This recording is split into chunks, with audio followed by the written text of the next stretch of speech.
of the involution and evolution of various crystallizations,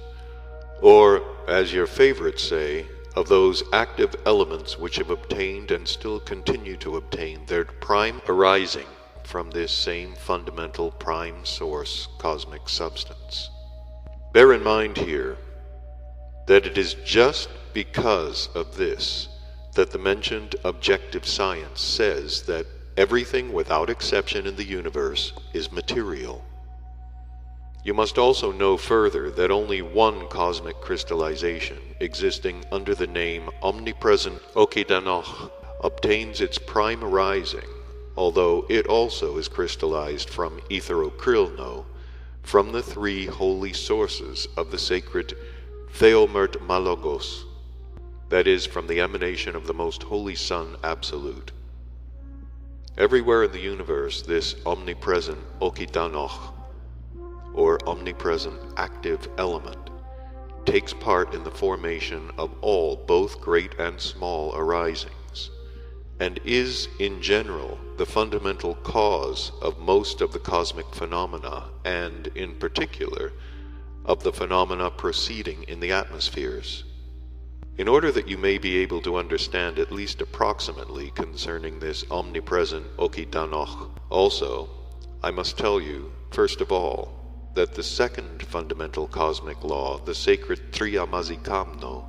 consists of three independent forces. That is to say, this sacred law manifests in everything without exception, and everywhere in the universe in three separate independent aspects. And these three aspects exist in the universe under the following denominations. The first, under the denomination the holy affirming, the second, the holy denying, and the third, the holy reconciling.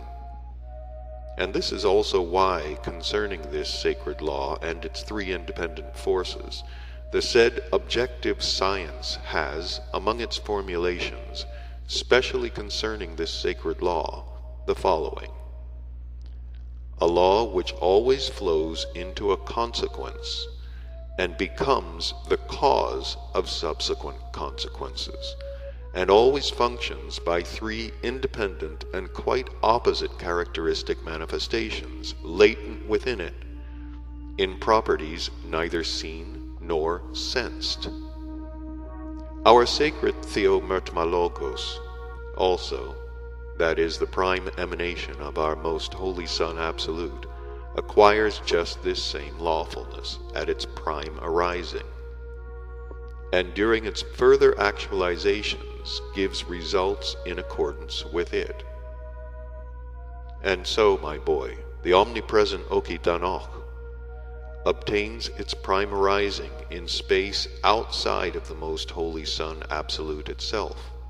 from the blending of these three independent forces into one,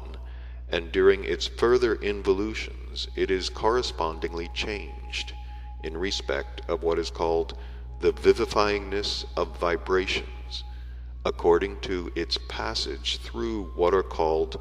the stoppinders, or gravity centers, of the fundamental common cosmic sacred Heptaparaparshanoch.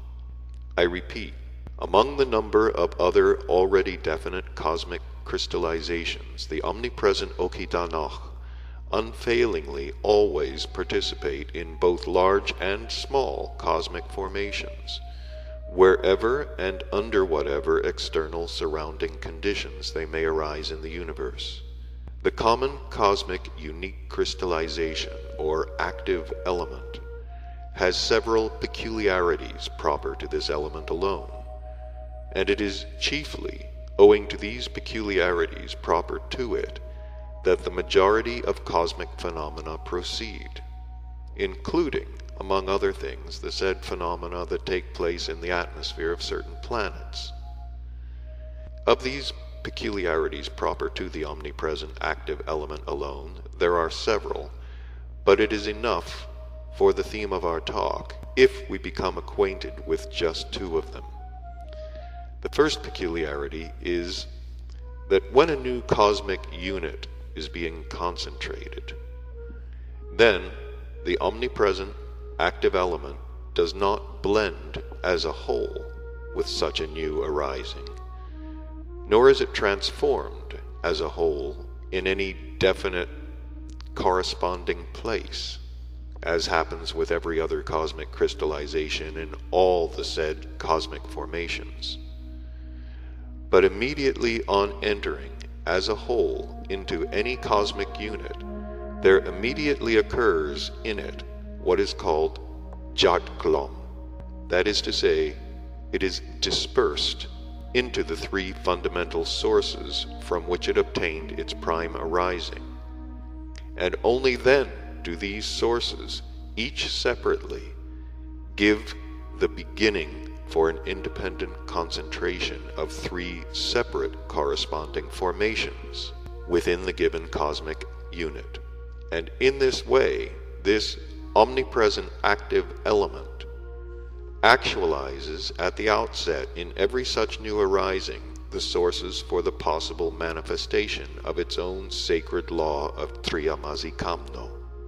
It must without fail be noticed also that in every cosmic formation the said separated sources, both for the perception and for the further utilization of this property of the omnipresent active element for the purpose of the corresponding actualizing, exist and continue to have the possibility of functioning as long as the given cosmic unit exists. And only after the said cosmic unit has been completely destroyed do these holy sources of the sacred Triyamasi Kamno, localized in the omnipresent active element Okitanoch, reblend, and they are again transformed into Okitanoch, but having now another quality of vivifyingness of vibrations. As regards the second peculiarity of the omnipresent Okitanoch, equally proper to it alone, and which it is also necessary for us to elucidate just now for the given theme of our talk, you will be able to understand about that only if you know something concerning one fundamental cosmic second-degree law existing in the universe under the denomination of the sacred Aiaoiuoa, and this cosmic law, that there proceeds within everything arising large and small, when in direct touch with the emanations either of the Sun Absolute itself, or of any other sun, what is called remorse. That is a process when every part that has arisen from the results of any one holy source of the sacred Triyamasi Kamno, as it were, revolts and criticizes the former unbecoming perceptions and the manifestations at that moment of another part of its whole, a part obtained from the results of another holy source of the same fundamental sacred cosmic law of Triyamasi Kamno. And this sacred process, Aiaoiuoa, or remorse, always proceeds with the omnipresent active element Okitanoch also. The peculiarity of this latter during this sacred process is that while the direct action either of the sacred Theomertmalogos or the emanation of any ordinary sun is round about the whole of its presence, this active element is dispersed into its three prime parts, which then exist almost independently. And when the said direct action ceases, these parts blend again and then continue to exist as a whole. Here you might as well, I think, be told, by the way, about an interesting fact I noticed which occurred in the history of their existence concerning the strangeness of the psyche of the ordinary three-brained beings of that planet which has taken your fancy, in respect of what they call their scientific speculations. And that is that during the period of my many-centuried observation and study of their psyche, I had occasion to constate several times that though science appeared among them almost from the very beginning of their arising, and it may be said periodically, like every